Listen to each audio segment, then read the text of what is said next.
and I've been working with venomous snakes all my life, and I've made my living out of the reptile industry since leaving school at 16 years old. And prior to that, sort of worked voluntary in various zoos and things like that. Caught my first adder when I was 7 years old, and kept adders in my bedroom. As a sort of a 10-year-old, and every morning I woke up, I saw my adders waking up to the sunshine through the bedroom. Then by the time I was about 15, But by the time I was about 15, the bedroom was also full of Indian cobras and gaboon vipers and things like that, which were fairly cheap back in those days.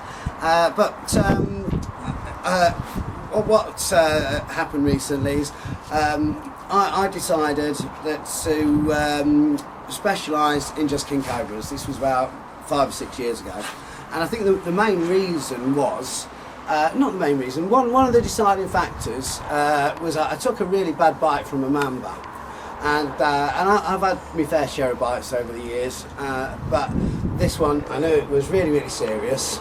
And because when I wasn't actually sure if I'd been bitten or not, as in the 2 drops of blood hadn't come out my thumb, my teeth had gone numb as if the dentist had injected them with anaesthetic, So I sort of ended up getting my wife and my daughter were on holiday in Spain.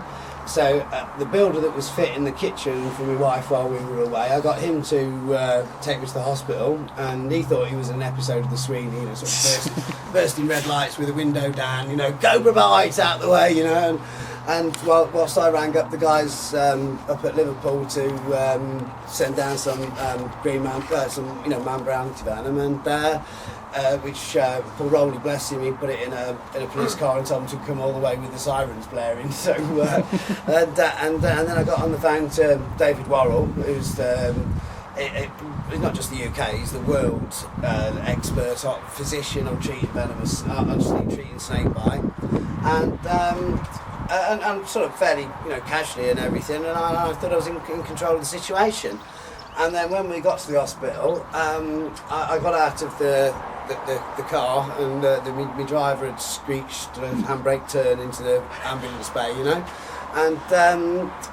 I literally got out of the car feeling okay, and I'd been quite all right talking on the phone to to Professor Worrell and that, and I just lost my legs, and I was completely and there was a couple of nurses there, and I just said to them, please listen to me, because any minute now I'm going to lose the ability to speak. And they said, don't worry, Professor Worrell's on the phone, he's talking to the doctor now, and we've been sent out here to get you in. And so within minutes I was on a respirator and what have you, but I literally did feel my life slipping away, and my only thoughts at the time were, my beautiful wife and my beautiful daughter both on holiday in Spain, and the last thing I'm going to see before I die is a hairy arse builder, because the guy who was still sort of stood leaning over me.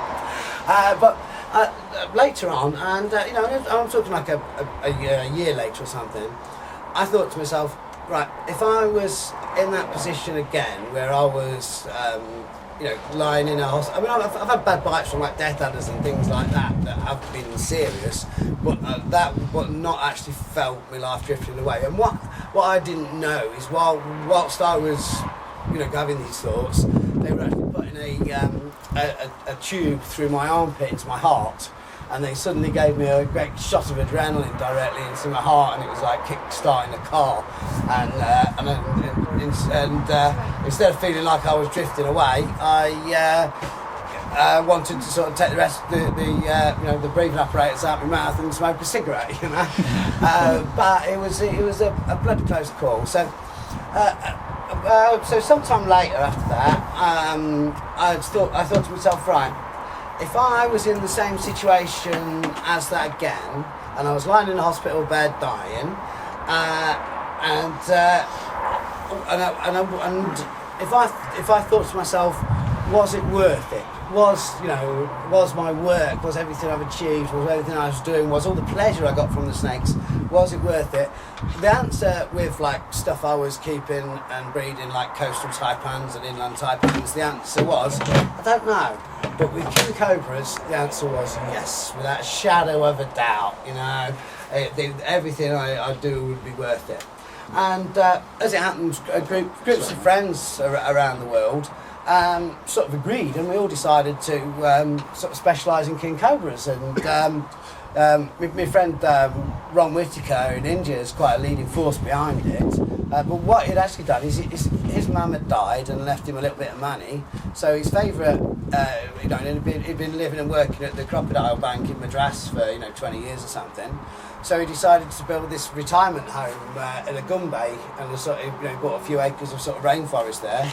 And he agreed with me, and he decided that he would put another building in there, and call it a rainforest research station, and work with king cobras in the wild. And another friend called Freek Vonk at the University in Leiden, whose favourite snake's king cobra. He's an evolutionary biologist. He managed to talk the university into giving him a 3-year grant to do study on the evolution of the king cobra, and so we formed what we called the Global King Cobra Specialist Group, and it was Ron that formed it, and I was quite honoured when they asked me to be a member, because I'm the only non-academic who's involved in it.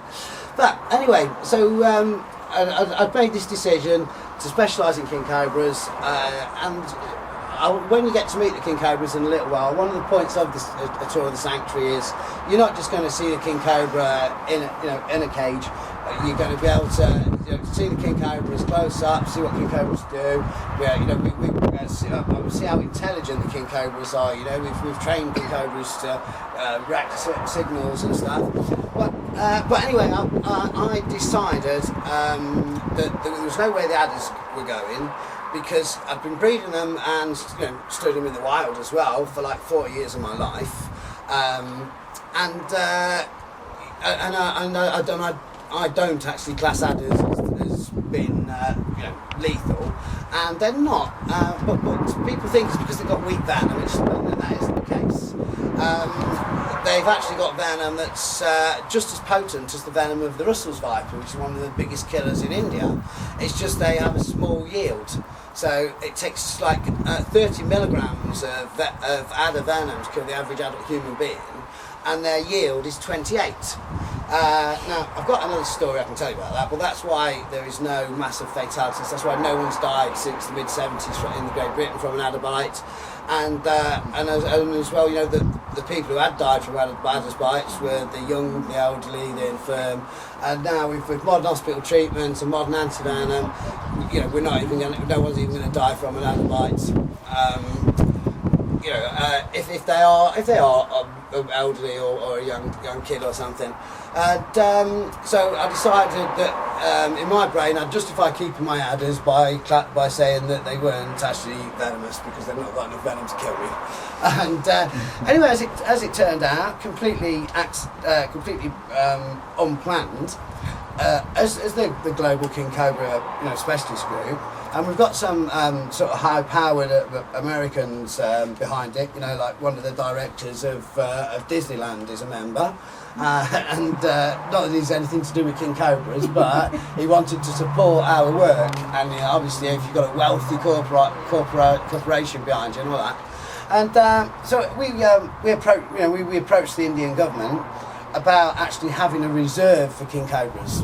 And the reason being is that a king cobra is it's an apex predator. Where it lives it's top of the line. It's the equivalent of a lion and a tiger, or a tiger in how it's evolved to rule its niche. And king cobras, they're so small. I mean, we've got king cobras that've got transmitters in a Goombay that we're following. We've got teams of volunteers, and anyone can volunteer to do it. If anyone wants to sort of get, there's on my website there's a thing about get involved. There's some posters up in the sort of temporary drinks area. You know, and I report the monthly movements of the males of the king cobras we got tracked, you know, on my website, and we're learning a lot from it. But one of the things we found out that king cobras do is, for absolutely no reason, and this is only male king cobras, they'll go, I know, like 150 feet up into the canopy, and they're not looking down for food. They're not looking for pit vipers to eat on the way up or anything. They're just going up there and going, this is mine.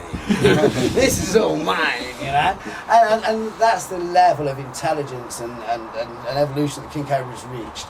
And so we felt that they deserved. There's about 5 tiger reserves in India. We thought they could spare a little bit of forest for the king cobra. And it may happen. Things in India are very, very slow. It takes 3 years to get a permit for a captive bred snake to be sent out of India for on scientific research, you know. But they suddenly hit us with this question. And it was, and everything that goes to the global, to our little king cobra specialist group is CC'd to each other, so we can all hear what's going on. And there was, when this was put to the Indian government, one of the questions they put back was, before you start telling us, because they even class Rom, even though he's been living there for like 20 years in India, or longer than that, because he was born in Florida, they don't class him as as anything to do. He's a foreigner. And the first question was, before you start telling us what to do with our snakes here in India, what the hell are you doing with your snakes in your own country? And I managed to intercept that and answer that question before anyone else could.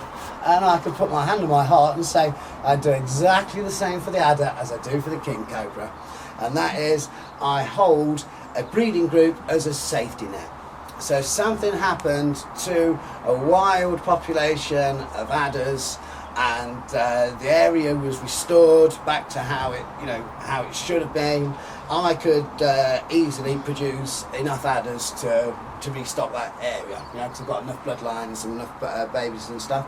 And I do this, and it's the same with the king cobras. I'm hoping that my king cobras will spend their lives being ambassadors for wild king cobras. I hope people are going to come here like yourselves, meet our king cobras, and agree with me at the end of it that they are more like a sort of a grizzly bear or something than an actual snake, and that they do deserve to have reserves.